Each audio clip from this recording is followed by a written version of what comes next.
Hello, quick story na.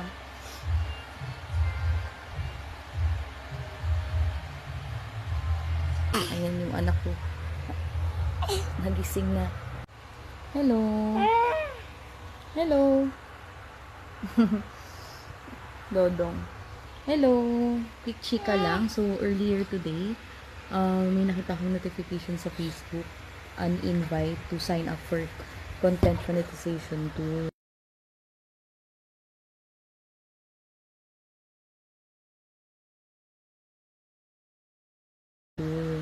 So, nag-sign up ako and na-approve siya. And then, nag-research ako about it. May iba din na content creators na na-approve.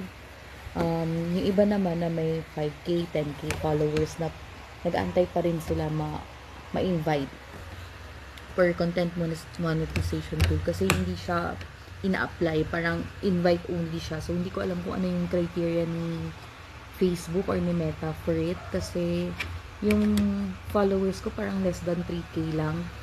Tapos sa mga friends ko talaga yun. Tapos yung iba naman, yung mga pinupost ko naman very random, like music or relatable posts.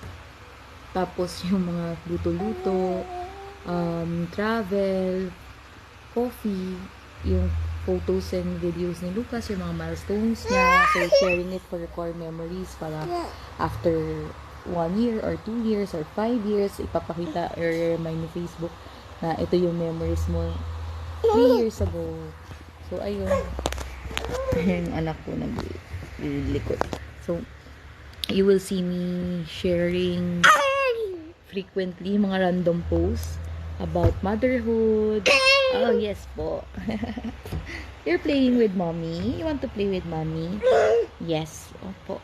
And then, yung mga milestone ni Lucas or travel or yun pa rin kung ano yung mga post ko. So, if you find it bothersome, feel free to mute. Pero since na-invite tayo ni Meta, try natin i-explore. Malay mo naman magkaroon tayo ng extra income from it since hobby lang naman din natin yung mag-post ng kung ano-ano sa social media. Yun lang. Who knows, baka naman, 'di ba?